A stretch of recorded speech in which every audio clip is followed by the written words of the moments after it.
Chapter 15, Mount Moiwa.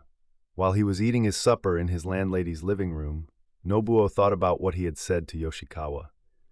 With his hands on the floor in a formal bow, he had asked Yoshikawa for Fujiko. Nothing could be more definite. And once uttered, words could bring about great things.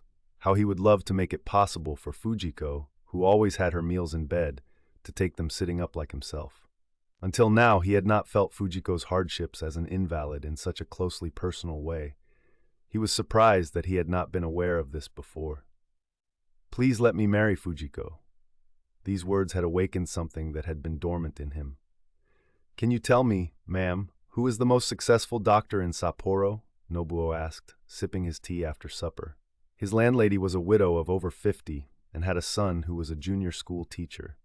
That night he was doing night watchman duty at the school. "What's the matter, Mr. Nagano? Is something wrong with you?" "No, there's nothing wrong with me." Nobuo hesitated. "Well, that's a relief. In Sapporo there are more than 30 doctors, but there's no doubt about it, Dr. Sekiba of the Ilokushin Hospital has the highest reputation," his landlady replied promptly. "Why, there's hardly anyone who hasn't heard of Dr. Fujihiko Sekiba. They say some people get better when he just takes their pulse." When Nobuo heard this, he decided to go and see him the very next day. But, no matter how good a doctor he is, he can't cure lung and spinal tuberculosis, can he? When she heard the word tuberculosis, his landlady became agitated and covered her mouth with her hand. "Mr. Nagano, even if you only mention the name of that dreadful disease, it makes your lungs rot. Even the gods, even Buddha can't cure such a terrible plague. Do you know someone who has the disease?" "No, certainly not. But you know the novel Hotokisu, it's very popular just now. I was thinking about the woman Nami in the novel. She never did get better, so if by some chance he let it out that Yoshikawa's sister had the illness, the landlady would not let Yoshikawa into the house," he reminded himself. "What's that, a novel? You young people, there's no telling what you'll be up to next." The landlady laughed and took away the tray. Nobuo went up to his room and decided to take half a day off the next day. The only medicine Fujiko was taking was antifebrile infusions, and the doctor was not coming to see her now. One had come and charged a high fee, but it was not the sort of illness that could be cured quickly. Simply to leave her as she was, confined to bed, however, made him anxious. If at all possible, he would like the best doctor in Sapporo to see Fujiko. With a really good doctor, even if the disease was incurable, there might be some chance of an improvement. He wondered if he should discuss it with Yoshikawa before going to see the doctor. But then he realized that Yoshikawa's income and the money his mother got from dressmaking were not enough to pay the fee. Anyway, if he consulted the famous Dr. Sekiba first, some way of treating Fujiko would surely open up. The next morning, as soon as he reached the office, Nobuo made a formal request to Reinosuke Wakura to leave work early. "What's the matter with you? Why do you want to see a doctor?" Wakura's face showed concern. He looked rough and formidable, but at heart he was a kindly man. To Nobuo, however, as he thought of how he would have to refuse his daughter Misa in the near future, this kindness was embarrassing. "It's nothing much," Nobuo mumbled. "Nagano, if you're feeling bad, don't overdo things. Don't come to work at all. You are new to Hokkaido, and in the autumn you can catch colds easily." Wakura put his big hand on Nobuo's forehead. You've got a bit of a temperature. Take care of yourself." Nobuo returned to his desk, feeling almost like a fugitive. He must turn down Misa's proposal as soon as possible, but thinking how disappointed Wakura would be, he found it very difficult to tell him. Moreover, he had the feeling that no one would understand him if he rejected the vivacious Misa, because he had in mind Fujiko, whose prospects of recovery were uncertain. Nobuo left the office at noon. He had a bowl of thick, pot-boiled noodles at a restaurant on the main street. Perhaps because he was worried about meeting Dr. Sekiba, or because he felt he was treating Reinosuke Wakura badly, the noodles seemed to stick in his throat. The hospital was full of patients, even in the corridors. Everyone seemed completely occupied with their own troubles. Nobuo was amazed that there should be so many sick people in Sapporo, for it only had a population of 40,000. There were people with dry yellow skin, people with discharging red eyes, and a continual low coughing could be heard. Whoever he looked at had the gloomy expression of someone peering into a dark hole. Nobuo could not but think of Fujiko's bright face. Fujiko, who had been lying in that room for 3 years. These patients were at least able to get themselves to hospital, but Fujiko could not even do that. There was no one here with as bright a face as Fujiko, he reflected. And not only so, Fujiko was more cheerful than anyone in his office too. Nobuo had the feeling he would like to boast about Fujiko in front of everyone.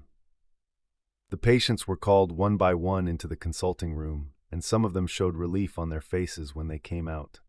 They all put their medicine, brown and clear liquids or medicinal powders, carefully into their bundles and left. Nobuo became more and more tense. There seems to be no lack of medicines, but is there something to help Fujiko? He wondered. At last his name was called. Nobuo walked rapidly along the Sapporo streets, bathed in the bright autumn sun. When he realized where he was striding down the middle of a broad street. Many carts and rickshaws were passing him. Thinking that things seemed busier than usual, he looked around. Half a block ahead of him, the flags of all the nations of the world were draped on a building wherever they could be fixed. Going closer, Nobuo saw a busy scene like a festival in front of the Marui department store, with paper lanterns advertising a bargain sale. To him, this cheerful prosperity was a good omen. He stopped and gazed at the shop windows for a while, and then hurried on again. At the hospital, Dr. Sakiba had said that without seeing Fujiko he could not say much, but he had explained about spinal tuberculosis. Briefly, it is caused by germs which make the bones decay. Once you catch it, you usually waste away and die after 10 or 20 years. Of those who get better, many become deformed hunchbacks. It is a terrible disease. Dr. Sakiba had said sympathetically, but it is not incurable. The secret is to keep the patient's strength up. The most important thing is for her to rest quietly, and the next is to eat plenty of little fish and vegetables, chewing them very thoroughly. Then, every 2 days she should have a blanket bath. The patient and others must persevere with the treatment. And it is vital that both she and members of the family should keep cheerful and feel confident that she will recover. Nobuo thought over and over again of what Dr. Sakiba had said to him, as if to digest its meaning. On the way he bought some sardines and a large white radish and some carrots in a side street. Anyway, Dr. Sakiba had not said she would not recover. This alone was enough to make Nobuo more optimistic.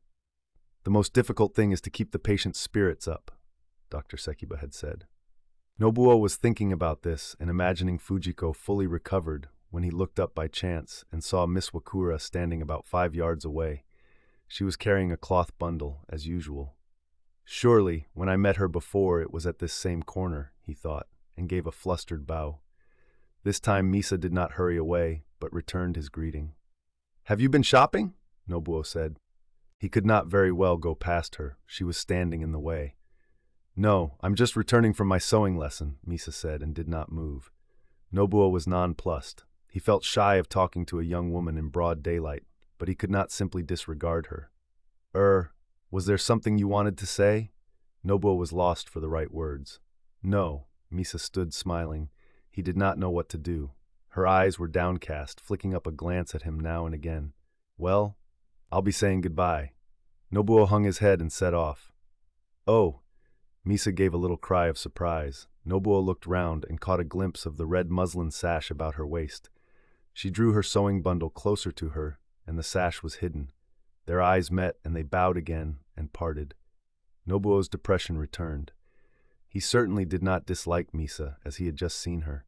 Even that brief conversation with her had been enjoyable in a way.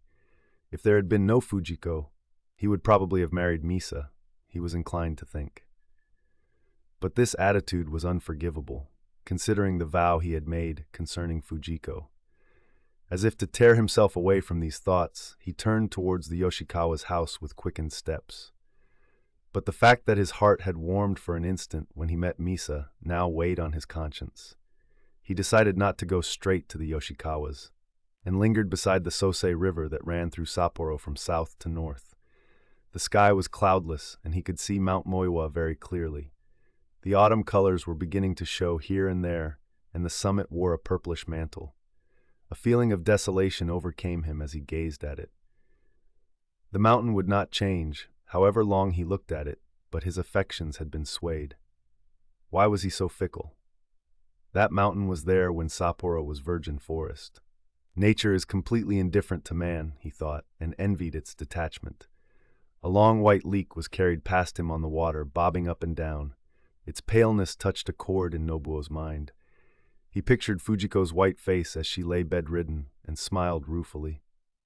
I'll never attain to such detachment, he told himself, and started walking again. A month had elapsed since Nobuo visited Dr. Sekiba at the Hokushin hospital. Fujiko had meekly accepted Nobuo's recommendations and kept to them. When he told her to chew her food very well, she chewed each mouthful 50 or 60 times. Maybe it was just imagination, but Nobuo fancied that her cheeks had become a little plumper. Fujiko's mother, who up till now had been afraid to do anything for fear of making the patient worse, bathed her every other day. A fresh wind of change, of activity, was blowing in the Yoshikawa's home.